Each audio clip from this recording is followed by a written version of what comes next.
and welcome to Reliving My Youth. My name is Noel Fogelman. My guest this week is singer-songwriter Rachael Yamagata. Rachel's latest album, Starlit Alchemy, comes out this Friday. It's her first full-length album since 2016's Tightrope Walker, which is fantastic, by the way. Starlit Alchemy, also fantastic. It should be basically heard in one session from first song to last song. Her fall tour starts next week as well. We discuss why it took so long for Starlit Alchemy to come out. I first discovered Rachael with her debut album Happenstance back in 2004. Fantastic album. And she was signed to big labels at that point, Arista, Warner Brothers. And she went to the independent route, not by her own choosing, she talks about. And she talks about just the obstacles and hurdles that she has to deal with being a independent solo artist. She was also part of 30 Rock's I Need a Kidney episode, which featured some amazing artists: Michael McDonald, Cyndi Lauper, the Beastie Boys, Sheryl Crow, and Norah Jones, to name a couple. She talks about how she got involved in that. She also was part of the Muppets Green album, which was an amazing project on its own. And we also talk about one of Rachel's worst performances that she had to deal with and how she overcame it. I really enjoyed my conversation with Rachael, and I hope you do as well. So, Rachael, thank you so much for joining me today. I really appreciate your time. Thank you. I'm so glad to be here. Yeah, so your latest album, Starlit Alchemy, comes out Friday. I was able to hear an advance copy. I absolutely love it. I can't wait for the rest of the world to hear it. So what took so long for it to come out? Nine, 9 years.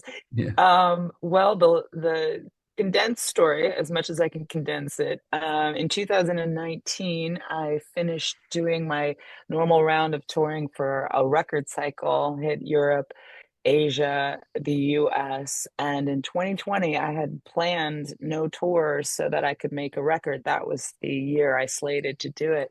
And then 2020 happened. And over the next 2 years, 2020, 2021, I had to take all of the money that I had spent or that I'd saved to do the record to live off of because I wasn't touring. I had no activity going on.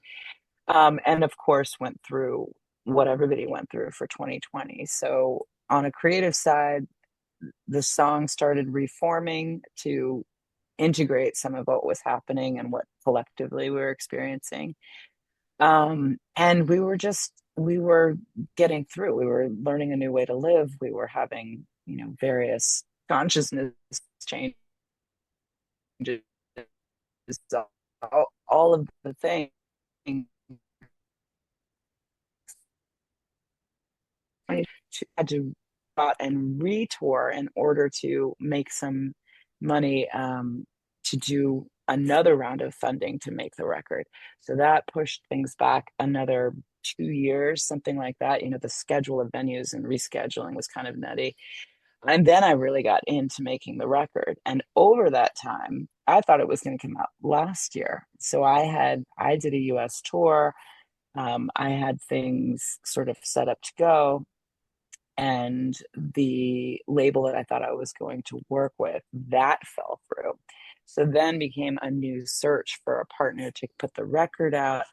And I did a Matt Nathanson tour earlier this year. So basically, it actually didn't take that long to like sit on a record. But it's the independent artist, realities of the day of how to save up, make the music, and find a release strategy and all of that really took the time. I will never do it like this again. I've Right. hit my limit of like I'm going to somehow navigate a new approach to the system because it's just too I've been in this cycle for many, many years and it's just not sustainable. Yeah. Now, how hard is it for you to kind of like take off your creative hat and put on the business hat and like kind of separate the two, or can you separate the two?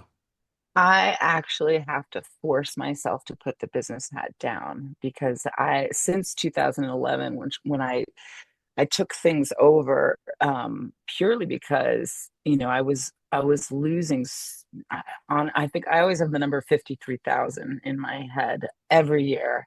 Every contract just went, any advance went back into being able to tour or make records, any royalties the same. And because the system has been set up for gross commissions, or at least for many years, it's starting to change. Things are a bit different now, but before expenses of doing tours or whatever, I was experiencing, an unsustainable loss every year. So I took off. I had to sort of let a lot of team members go because I couldn't afford them. And Right. in that process, I started learning. I took a marketing course back in, from Berkeley Music. I, just studied like Dave Ramsey to learn about budgets and think about saving money. And I have a head for business. Trial by error business. I've made every mistake, even in timing of learning how far out you have to think about planning a tour and the logistics of travel and all of that stuff. So I have to shut my business brain off. I literally almost gravitate towards that so much that, like, this weekend I made myself play music for 2 days straight, and then I was like, the light bulb goes off, like, oh, I love it. Right. Yeah. So I don't think it's easy for a lot of artists, but I think things are shifting where they have to take on so much more of a role than in the past, certainly when I started. Yeah. Do you think more artists like need to kind of like learn the business side, especially now because record companies, are all but extinct, except for like one Yeah. or two. Like they need to basically learn how to do all the stuff kind of DIY themselves. I think they have, I think for anybody, you should know your own finances. I think that's important because I think we spend, what are we spending on? And it's sort of like a necessary thing that we're never taught. I think that's Right. always valuable. I think most artists wake up one day and they're like, why am I working all the time and I'm in debt to X, Y, and Z? Um, I I think the common verbiage for so many years is just do your art, you be the creative one. Um, and I understand that argument and I appreciate it, but usually the people saying it are not the ones looking out for your livelihood, um, or navigating a business structure that, they're so far, looking to what's the next big thing that propels this career, which, yes, you need that outlook, but they're not necessarily looking like, where are we at, and is this, does it, the model itself is so backwards, and no other business would be run like this. But I think because we're artists and we sit there and just want to make music, and I think you need someone on a team somewhere that is literally digging in the weeds and being able to like shine a really bright light on the business side in tandem with protecting the creatives need to sort of just zone out and be in that creative space. Um, does that happen today with younger artists? I mean, I don't know. It's such a different world. It's a social media world. I think you might be able to get the careers that people got in the 2000s just by getting online and mastering the art of exposure from your own videos, but Right. the pool is so much bigger. So it's a whole it fascinates me. Yeah. Yeah, I mean, I feel like the record companies now will just look at how many views an artist gets on like Spotify or YouTube and independent ones and Yeah, pluck them from there. And this way they're not absolutely. doing any of the hard work, the legwork. The artist already has, Totally. the fan base or whatnot, so it's easier for them. Ye- Absolutely. Absolutely. Yeah. I don't, I'm lucky. I do feel like I have some people around me that are they have these elements of, you know, they definitely care, which is number one. But they do have this history of, um, you know, artist development to a certain degree. And but labels and managers and everybody, producers, they're all in the same boat of needing to either take on a more volume of the artists, which will compromise certain things in order to sustain a model that is basically looking at numbers and going for streams, which is um it's a crazy idea. It's like, I hope we can get more people to take in your 9 years of Yeah. experience for Right. free. It's yeah, doesn't it, something has to give, it has to change. Yeah. What was like the decision that you made to become an independent artist, like after a couple albums? Well, part of it was made for me. I mean, I Okay. was dropped by some of the majors, and then Okay. I, had some great experiences with like Megaforce Records and 30 Tigers Records. Now I'm working with Julian Records, independent labels, and the it to me, it's always about who are the people you are working with, and do they believe in the music? Do they have compelling ideas that are going to complement whatever is in my brain? And can we maximize the exposure to get it out to whoever um, might enjoy it, might find something for it? Yeah, so it's that was sort of the independent part, that, and there's the practicality of it is a big factor. Because you kind of came out right after the whole like reckoning of like 2000 and like the whole like Napster and everything else Yeah. like that. So it was a big shift in the record industry. I feel like kind of, I wouldn't say weeded out a lot of artists, but it was kind of like a fresh start like in the early 2000s. You kind of Oh feel yeah. right? Yeah. Yeah, it was it's funny. What was the my new buddy who I've yet to meet, but we're doing some shows together. I think Will Daly, he's incredible. I've been sort of we've been insta texting. I think he called it the Avalanche Kids. We were Okay. talking about sort of that start in the I was just trying to find it. Yeah, Right. Avalanche Kids. Yeah. The this this collection of artists that sort of started in the early 2000s and got the last of the like crazy deals, and Yeah. sort of thought they were sorted, and then right after that, like, the implosion Yeah. happened. So it was really I'm so lucky that I got that little bit of it, because it did launch something that gave me a wider fan base than I ever, like, if I started today, the idea of trying to get those numbers, that size fan base from scratch, um I have no idea. Like, but that was like the lottery ticket win. You got in the press, there was no social media. You got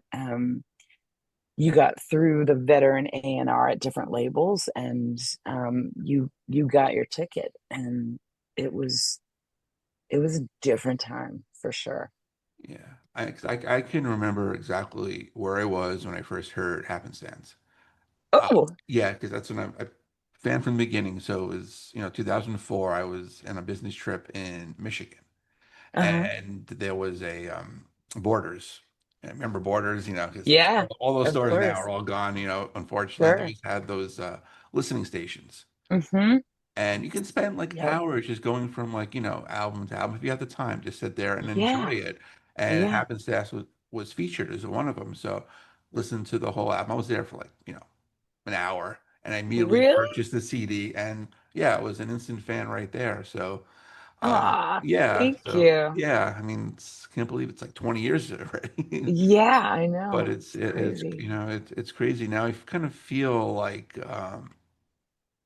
those listening stations now are kind of like those algorithms on Spotify, where if you finish Yeah. listening to an artist, you might get, oh, you might like this artist. So you can kind of Right. discover artists there, but it's a crapshoot because you said there's so many new artists out there, and it's kind of like flooding, the pool, so to speak.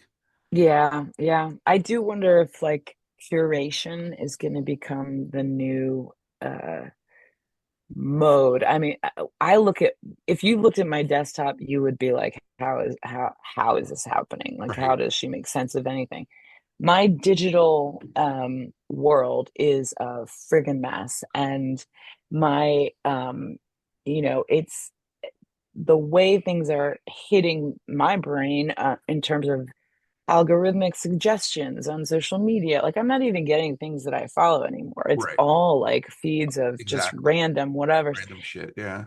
I make the analogy of it's like walking into a like a really crowded retail store where everything's shoved in the racks and you really need something. You're Yeah. in the mood to find something, but you just can't. You can't even think clearly because there's just too much and you just sort of give up and walk out.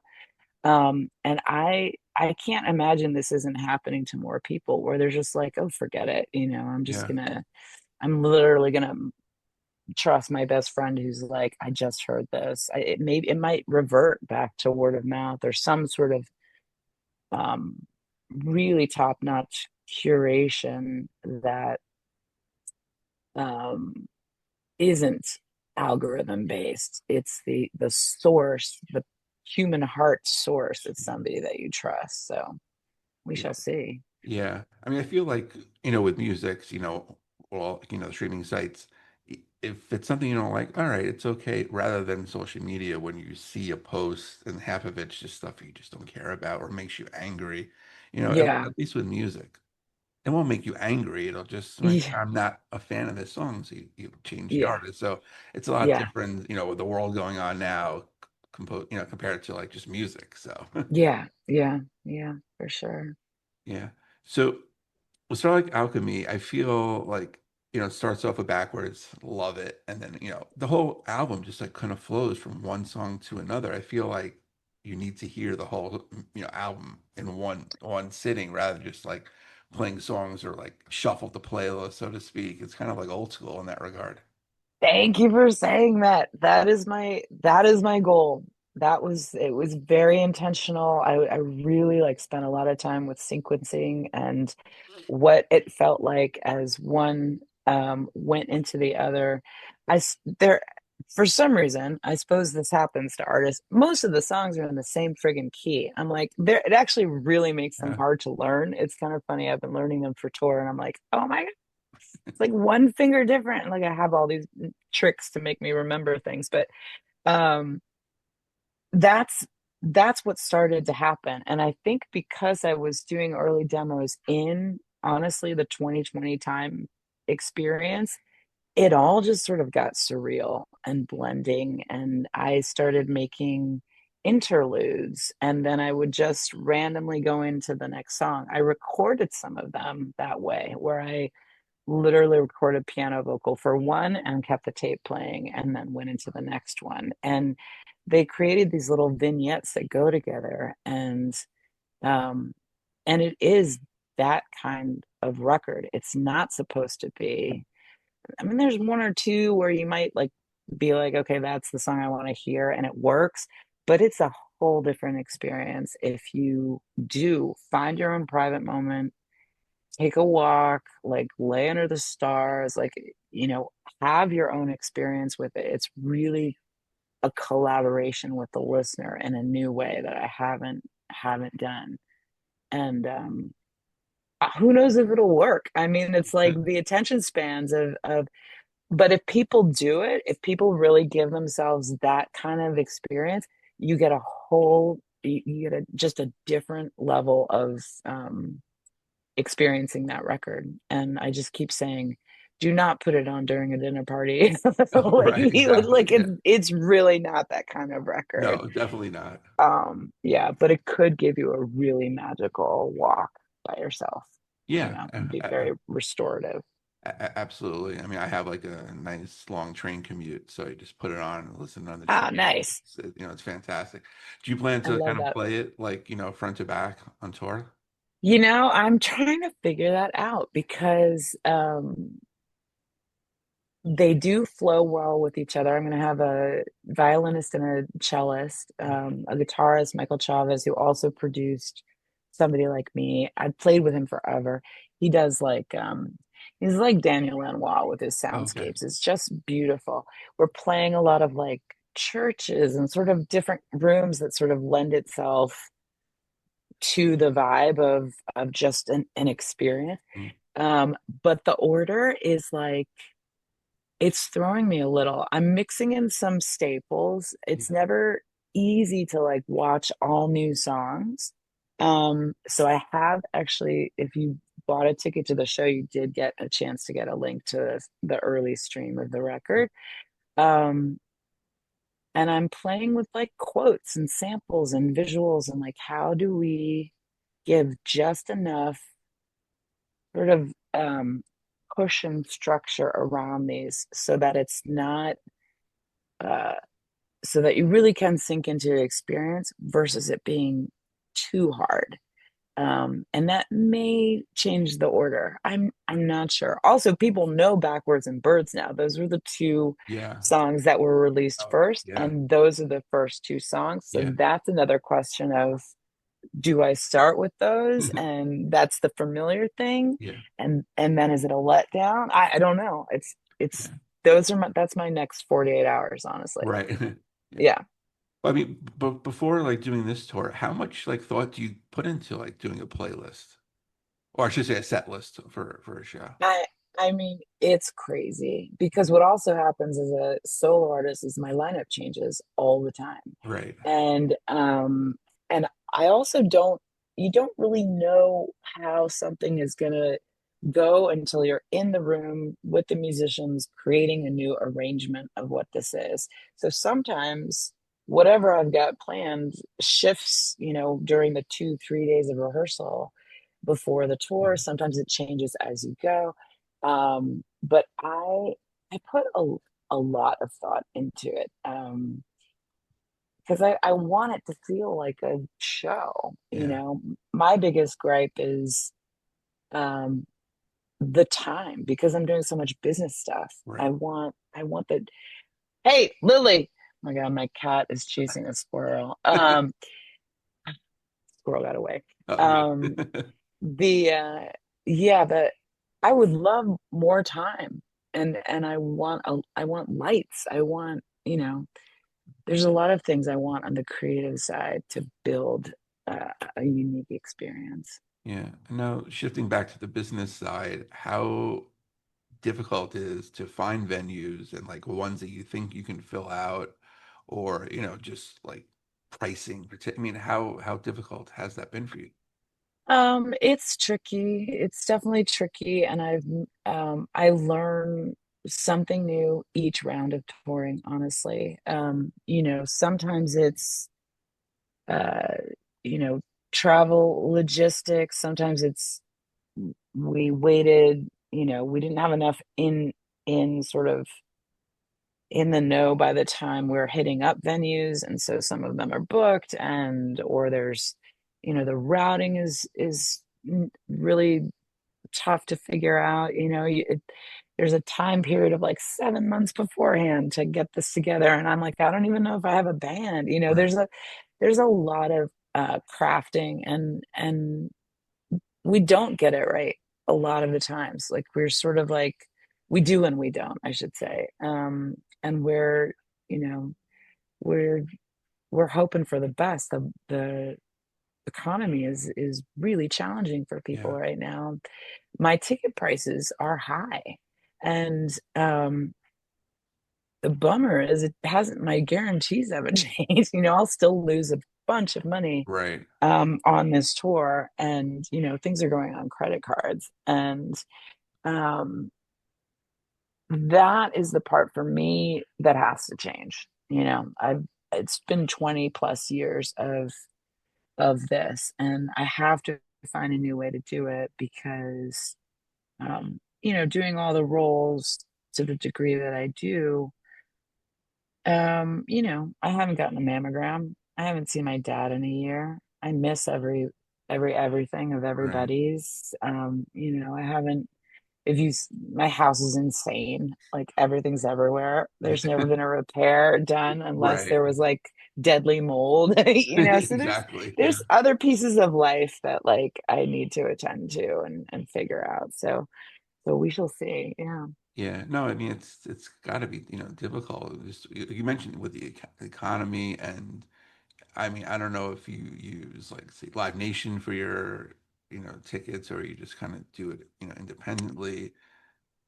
I think some might be through Live Nation. This all runs through my agent. I have an agent that Okay. I work with. Yeah. Yeah, because I mean they're like, the devil, and it's, unfortunate. I just heard an interview with the CEO of Live Nation. He was saying that he feels his ticket prices are low.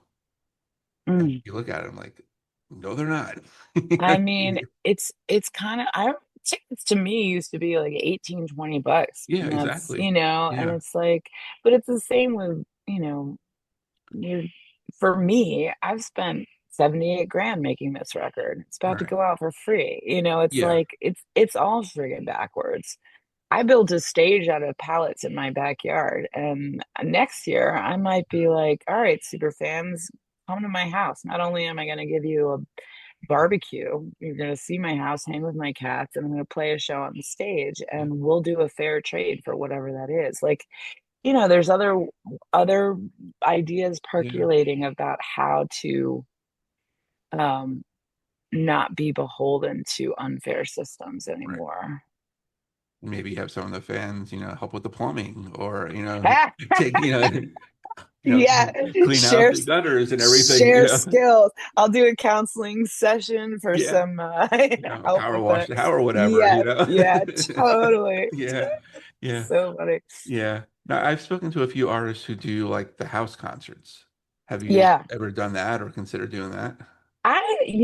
There's a company and I can't remember them. I've screenshotted it. It's on my phone somewhere. I I kind of like that idea actually. Yeah, Yeah, some friends of mine. They're in a band called Arc Iris, and they're in California, and they do these things called Live at Glass Hill, and they built a stage over this beautiful, right on their property. Um, they did some amazing landscaping, and they just host these events, these house concerts for artists, and it looks gorgeous, and so yeah, I'm definitely um at some point sometimes I think to myself like what does it mean if you like do a house concert tour and now I'm just like I really want to play for people who didn't just wander into a bar and like right. grab a drink, and I really do want to create um special experiences, especially if there's so much to choose from and there's it's a big night out to go somewhere. Yeah, It's not just the price of a ticket, it's the price of the evening. And if you have kids, there's a lot of things. And I just want to do good work. And when it comes to live performances, I want it to seem like there was some thought that went into it, right. Yeah, So exactly. yeah. Yeah, Yeah. yeah. Do you remember you kind of like your worst performance? And not because it was you, just because the venue, the fan, just everything in general. Oh, I remember my worst performance. Yeah, and it was because of me. Okay. Yeah, no, I don't even want to give too many specifics, but well, it was up here where I live, and it was a small venue, not the small portion like the living room style of the venue. There was two separate sections to play. I was doing a residency, and I was testing out some new songs. Like I had a slew of new songs, and um, my friend Kevin Salem was with me, who is just an ace producer and been a mentor and guitarist. He's phenomenal. He plays. He's crazy, crazy great. And um, I was really sick, and uh, and I had I think had like my stage cocktail, whatever it was, and I remember I squirted my nose with like a decongestion Right. spray, whatever, because I literally couldn't breathe. Yeah. Um, and something about that combo. when I was up there was just derailed me. And I wasn't like wasted or anything. I Yeah. literally, but it was the combo. And then I didn't know, I didn't investigate it, whatever. So I just remember getting up there and being like, um, sitting down with new chords to remember, and just it was terrible. And I think my mom was there. I think there were, people were, there was a lot of like, it wasn't that bad. And I'm like, Yeah. yeah, it was awful. I think somebody even wanted their tickets back. And Oh, I, wow. I, I think I even wrote to them and apologized. And that we had this weird exchange where they were like, don't ever apologize. Like, we support you, whatever it was. Yeah.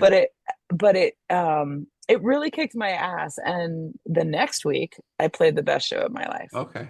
because I was like, this is a whole ritual. This is a from the moment I'm, in the venue, getting myself dolled up.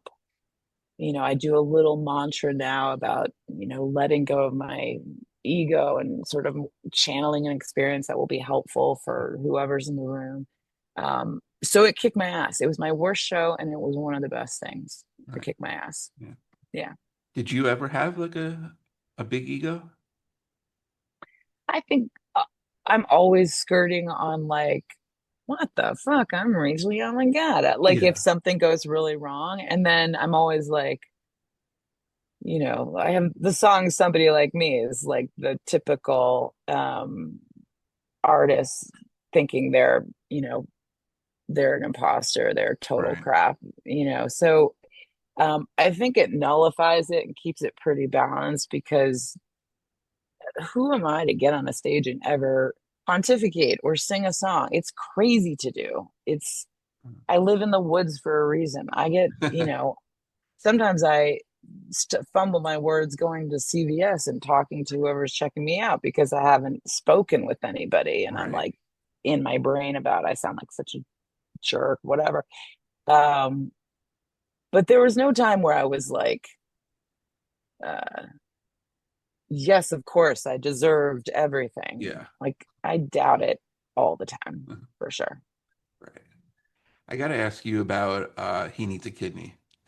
How I absolutely love 30 great Rock. was that? And that was absolutely amazing. How did you get involved? I mean, because you look at all the people that were on that Oh, song, it totally. was absolutely amazing. It was Sheryl amazing. Crow, Nora Yeah, Jones, right? The Beastie Boys, yeah, Elvis yeah. Costello. You Oh, know. I got that because REM couldn't do it. Oh, I wow. think it Okay. was my I think it was my press agent. I think it was REM. I had this really wonderful press agent, Brian Bunbury, at the time. I'm pretty sure somebody couldn't do it. So he was like, how about Rachel? And it was amazing. Like, thank you, Brian. Thank you, Yeah. 30 Rock. Like, yeah, so it was one of those like, I shouldn't have been on it, but I got to be on it, and it was fabulous. So I Yeah. guess I should have been on it. I don't know. Yeah. Of course. It happened. Yeah. Yeah. Was there any artist there that you like were dying to meet? I mean, I was mesmerized by all of them. Yeah. Like, what I loved was watching like Cyndi Lauper get the Beastie Boys numbers, and like I was standing next to Moby, and he was asking me about certain harmonies, and I'm like, oh my God, Moby's asking me about Yeah. harmonies, and Michael McDonald's right in front of me, I think, and Right. I'm just listening to his voice and speaking. It was Yeah. it was all of them. It was just like, and it was so great because the whole cast was in the bleachers watching that Okay. particular scene, because they were just as exciting, and we were looking at the cast like, oh my God, there's Tina Fey, there's her. Yeah. Yeah, it was amazing. It was great. Yeah. Yeah. Everyone has like a Michael McDonald impersonation. Do you have one? I don't, but it's funny. I think my friend Connor tried to send him. Somehow we had to connect. I have a song called You Won't Let Me, Yeah. and he did an impersonation of Michael McDonald singing that song. And it was amazing. I was like, he should totally sing that song. Yeah. It would be so great. Yeah. No, that's amazing. Do you have an impression? Everyone does. It's not great, but yeah, I'll spare you, but it's Uh, all right. yeah. Were you a fan of like his music or any of those artists beforehand? Totally. Yeah. Oh my God. Yeah. Grew up on Michael McDonald, of Yeah. course. Yeah. Of Yeah. course. That Yacht Rock documentary that came out last year was phenomenal. I haven't seen it yet, and I'm dying to. I Yeah, mean, it's really I'm good. all about it for Yeah. sure. Yeah. And I also got to ask about another musical project, the Muppets Green album that you worked on. Hmm. What was that like? And were you a Muppets fan going into that? Oh yeah. I mean, we just did the song. I think Yeah. it was that was Mike Viola and myself did I'm going to go back There there someday. someday. Is it? Yeah. I think I think we did it in Boston, with our friend Ducky, who's since passed, but at his studio. And I just remember uh Mike Viola is a genius, first of all. Like I've written You Won't Let Me, Deal Breaker, I Don't Want to Be Your Mother. There's several songs that we've done together. And uh he's one of the only people I can write a song with and just feel like I can stand behind that. That Yeah. feels like me. But he was the mastermind behind that production. I mean, it was just like it's magic, magic and epic. And yeah, so that was sort of my experience was in the room recording with him. Right. That was basically it. Yeah. That's great. Yeah. Who's your favorite Muppet? Oh God. I mean, Miss Piggy cracks me up. I don't know. Yeah. She's just Yeah. like sort of like I don't know. You can't can you have a favorite Muppet? Right, yeah. I don't know. Yeah. As you get older, it's like different Yeah. ones. Now I'm like Yeah. appreciating, the two old guys in the balcony, Yeah. Wardorf Yeah, and Statler, totally. Totally. Yeah. Yes. Yes. It's like just watching life and it's just like, Yeah. yeah, I can Yeah. relate to two old guys now. Totally. Totally. Yeah, Yeah. for Yeah. sure. Yeah. So I have to ask about elephants, and because that's a amazing follow-up, and just Mm, the whole like album and how it progresses something different, into, teeth later on. I mean, what was the thought process going mm. into that one? Elephants was what was that, 2008, I think, Yeah. something like that. That was so the first record was 2004 on RCA. Elephants was sort of the response to my life and how it had changed and being the schedule, which was Yeah. insane, like flying 4 times a week or whatever, like losing any kind of semblance of privacy or whatever it was, like and just being within the context of sort of the major label Right. industry for however many years and touring worldwide and doing all of that stuff. Elephants was like processing it, and I um had my first experience with like a family member passing, which like totally changed things. I Right. had experiences with people, wonderful times, really trying times. I had all of it. And this was like that processing, and had a relationship that just really turned me upside down. And then I also got a little grittier. I had my first press like ream me Yeah. out, Yeah. and it was so unjust. And I wrote this song Accident. So the Teeth Sinking into Heart has some songs on it, which is like fuck you very much. Yeah. It was like I got some grit out of it, Right. out of those Yeah. years also. um yeah, totally different record, right? Yeah. Yeah. No, I love Yeah. it. Yeah. It's Thank you. definitely, you don't want to hear like Happenstance Part Two. You don't want to hear like, Yeah. you know, Yeah. you just want It something was, different. You yeah, want to hear, it was totally different. I love that you say that because it got me dropped from RCA. right. That it was so it was like, I do think people's musical tastes or people evolve as people, and it's it's nice to know that there's a fan that would like something different. Yeah. I don't know that everybody's like that, but I love that you are. So No, thank thank you. I you. appreciate that. No, because I mean, you can just go back and listen to Happenstance if you want to hear Happenstance again. Yeah. You Yes. want to hear like, how you mature, or if you Yeah. have a different like, side project. You look at like say Robert Plant. He's a big Oh fuck. my God. He'll change anything. He'll do whatever he wants. A Totally. country album. Yeah. I'm waiting for Mm. the rap album for him because he doesn't care. Yes. He just doesn't. Totally. Yeah, Yeah. give a shit. He'll Yep. do what he wants. So Yep. is that kind of how you respond to like bad press? Is you write a song about it? I never read it. I Good. never look Okay. at it. People sometimes it'll infiltrate me because somebody will be I'll like send it this, to you or whatever, and right? that's what happened.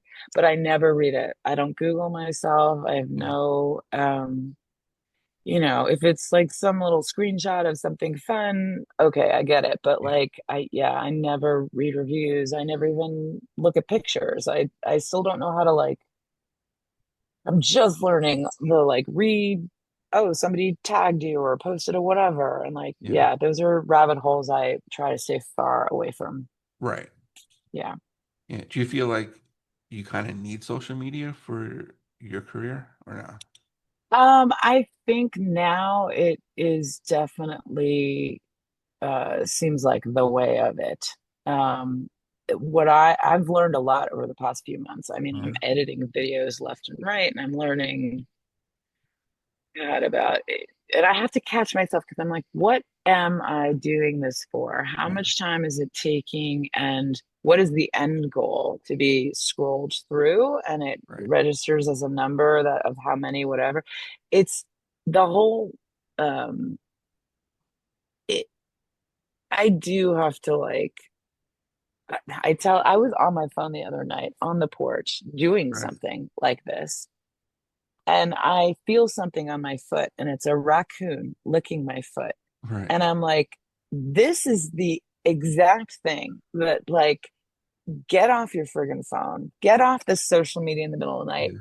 There's literally a raccoon at your foot, licking your foot, and you have no idea. And Yeah. so I'm so against it in so many ways. The way I'm making it palatable is I actually like making little videos of creative things, like finding a song and Right. matching it to something I've shot, or like I'm really enjoying those things as like little, you know, art pieces. And that might be the way in that I can do social media and make it um, creative for me. Yeah. Yeah, we'll see. Right. What what was the most difficult part about like trying to like, do the pledge music, for like was it Tightrope Walker, I think, right? Yeah. Hmm. Yeah. Were you kind of like nervous? Did you think you would be able to fund it? I mean, was a lot of unknowns for it?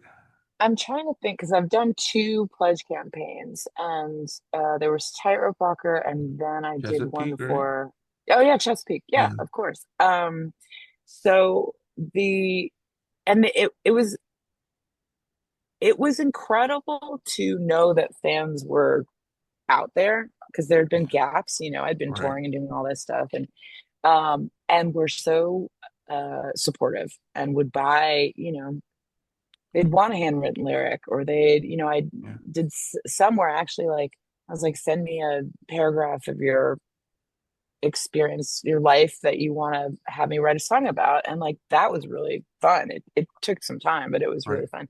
Um, so that part of it was really refreshing to know that there was a fan base that was like cheering me on. Yeah. Um, and I liked updating people of like what's going on. It's basically what social media is now. Yeah. So the the hard part was it's a full-time job.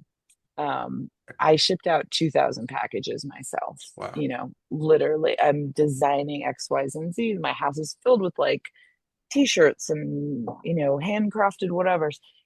It's no joke. And then the updates themselves, um, it's crazy. And honestly, social media has become the new full-time job Yeah. that we're navigating. Um, yeah. So what I am hope. hopeful that there will be a way, and I don't know if it's, I know people are doing it through Patreon or Discord or other things. Yeah. Like I really would like to foster my own community that is outside of an algorithm, that is available and unique for the people who find it, want it, and don't want it to get lost in the Right. shuffle, and have their own little sacred space. So I think that's next year, is try to figure Okay. out some version of that. Right. Now, going through all this and just how all the different hats you wear, did you ever feel like, maybe I wish I was back on a major label, so I'm not handling any of this? I find I do always think about like how can I delegate, and take these different, because I do have team members Right. working with me. Thank goodness. I would Yeah. be, it would not be possible right now. Um, but what I my so I wish for the bigger teams that are like going after this, going after that, like radio, press, whatever it is. Like there's big segments and teams at major labels. Yeah. There's huge marketing plans. I have no desire to be constricted on any kind of way creatively, or what I can or can't release, when I can or can't release it, Right. an expectation of my schedule in whatever way. Like no one has ever complained that I don't work my ass off. Yeah. Like it's 24/7. And you can't dispute the quality of work. It's not, might not be somebody's thing. And I have a huge way to go in terms of like songwriting, and I look back and I'm like, God, I should have done that different. A Yeah. million things. Right. But it's at a certain standard that I'm very proud of. I put a lot into it. But yeah, majors, and I couldn't even imagine, Yeah. um, not not for me. Um, you know, but the people, I love, there's people who work at majors that I love, and they have the right intention. It's this system itself that I don't want to be in Yeah. anymore. No, Yeah. I don't blame you. And with you, I feel it's the quality, not the quantity. So, Yeah. yeah. Thank you. Yeah. And a couple of artists on here who, you've collaborated with. I had Duncan Sheik on a couple of times, so I absolutely love, and you've worked on with him, his amazing 80s cover album, which I really, really enjoy. I kind of feel it kind of got left by the wayside a little bit, but and Tears for Fears is my favorite band of all time, and you did background for Shout. Yeah. Yeah, Yeah. which was great. Yeah. How did you meet Duncan? Come to work with him? Uh, God, how did I meet Duncan? I don't know. It might have been up here in the Hudson Valley, because I know he used to be in the Hudson Valley. I think he Yeah. still is. I haven't talked to him in a number of years, but um, I think it was just through other people at, music show or gathering or something. I can't remember. But I loved him. I loved working with him. We Yeah. went to um I had him open for me in Korea, and then Oh, we went to Bali and Jakarta, and I opened for him. oh wow. Okay. And we had a great time. I mean, we just like went to yoga classes and rented scooters. He had a terrible scooter accident. Oh my God. Um and we just like read books and played shows, and Yeah. um uh and he's so fascinating and smart and all of the things, Yeah. and I love what he does. So yeah, I should call him. I actually Yeah. haven't talked to him in a while. Yeah. Right. Yeah, he's Yeah. great. Right. He was like one of the first artists where I just reached out on Twitter and I'm like, hey, would you want to come on the show? And he was like, yeah. And he like, DM'd me and gave me his number. And I'm like, and it's like a So surreal great. moment. It's like I'm a fan of his from the beginning. And it's like, oh shit, Yeah. I just have his number and Yeah. I could just, Yeah. and he was great. He's been on the show, a bunch of times, all different projects, Ah, super, talented and everything like that. So it was kind of so cool. cool. Yeah. So cool. Yeah. And then I had Tracy Bottom on last year. Ah, my buddy. Yeah, loved her new, music, and you worked on her, I guess, reimagining of Burdens, right? You did the Kisses. Yeah, like, Yeah. and she's actually going to open for me in Philly. Oh wow. I mean, because she's crazy. I mean, I would Yeah. never ask Tracy Bonham to open for me. Yeah. Like, we should be doing a double bill. But I was like, you Yeah. want a show? I got a show. So, That's great. um, she's the best. We went to Europe together a few years ago. She's a musical genius, and she's somebody who's creating some of the most beautiful records now. Yeah. That is just, I mean, she's always done incredible Yeah. work, but she's somebody where I'm like, I want, the world to know what she's doing now Right. because it is It spellbinding. And is. if It you really is. ever see her live, it's like, oh my God. Yeah, it's crazy. Yeah, no, S- she's Yeah, fantastic. Yeah. yeah. Yeah. Do you remember where you were the first time you heard like one of your songs on the radio? Yes. The first song I ever heard was actually on a Bumpus record, which was the Okay. band that I was in Chicago. Right. And I was started as a background singer. I was playing piano and flute, actually, and played Okay. flute on a couple of things. And they were just, the coolest band, just great songwriters. It was sort of a col collaboration of front people and just every influence like Sly Stone and P-Funk and Beck, Tom Waits. It was just really Right. awesome. So I had a song on one of the records called, I think it was, I don't even know if it was an EP that we did or what. It was called Collide. And it was the one song where I was the singer. Okay. And we were going to get played on a Sunday night something. And I was working the bar at a restaurant, Yeah. sushi restaurant in Chicago, and had a little Walkman. And I had the earpiece in as Yeah. I was serving drinks. And because we didn't know what song they were going to play. Right. And then they introduced us and then Bumpus, and here's a song called Collide. And I like standing bar and I was losing I was so excited. I was like, oh my God. That's great. And that's when I heard it. Yeah. Yeah. What about like one of the most interesting places you heard one of your songs? Gosh, the most interesting place. That's a good question. I can't think of any like random. That's probably the most interesting. I mean, I'll be walking through a, Target, Yeah. Yeah. whatever. I'm like, see on a plane. Sometimes it's on a plane. People it's Yeah. funny. Like they'll be, it'll be on the overhead speaker or something. That's always kind of fun. Yeah. And it's funny, Yeah. you mentioned like before about going to like a retail store and everything is thrown together, kind of like a TJ Maxx or a Marshall's. I actually heard You Won't Let Me in one of Yeah. those. So Yeah. kind of Yep. like, come Yep. full circle there. Totally. Yeah. Yeah. But Starlight Alchemy comes out Friday. The tour starts the 7th, right? In Yeah. Fairfield. Yeah. Yep. Is close to For my sure. house. I wish you nothing but the best for this album and the tour. It is Thank you. fantastic. Everyone check it out. And Rachel, thank you so much for coming on today. Thank you so much. I really appreciate it. Love talking to you.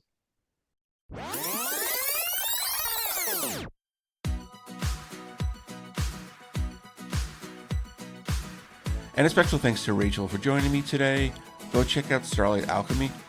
Comes out this Friday. Her fall tour starts next week in Fairfield, Connecticut. Go check it out. You can follow Rachel at rachaelyamagata.com. All her socials are Rachael Yamagata.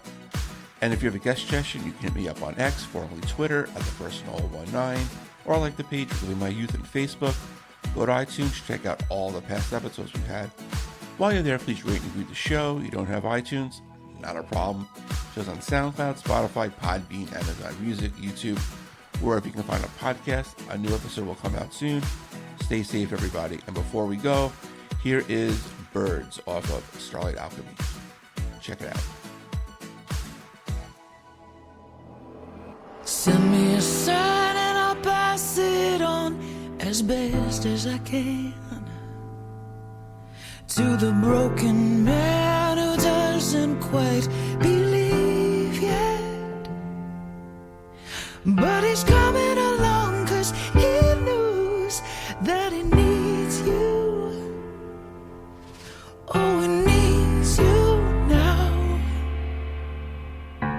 Drop me a line from an old friend and I'll know what to do. All these messages from you, it makes you think. He said I had a dream of her last night and I never do. Oh, I miss her so, especially now when the world has gone so crazy. It's just so damn unfair to have to bear it on your own. You always made us laugh, and I'll remind him of that. The birds you flying to my window,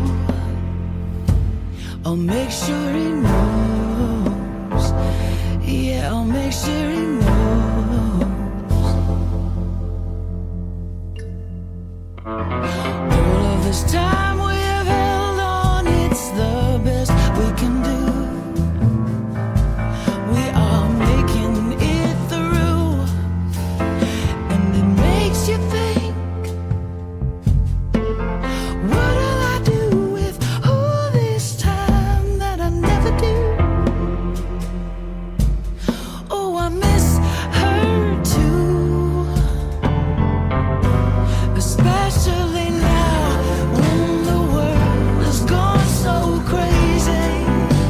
I know it feels unfair to have to bear it on your own. You always made us laugh, and I'll remind him of that. The birds you fly to my window, saying hi when it feels so low. I'll make sure he knows. Oh, what's been going on? You're watching through the trees, saying my dear, don't forget to love everything. And I'm still here, especially now when the world has gone so crazy. I know it feels unfair to have to bear it on your own. You have to try and laugh, and I'll remind you of that. It's just a piece of glass, and it's funny you don't know there is a window. Yeah,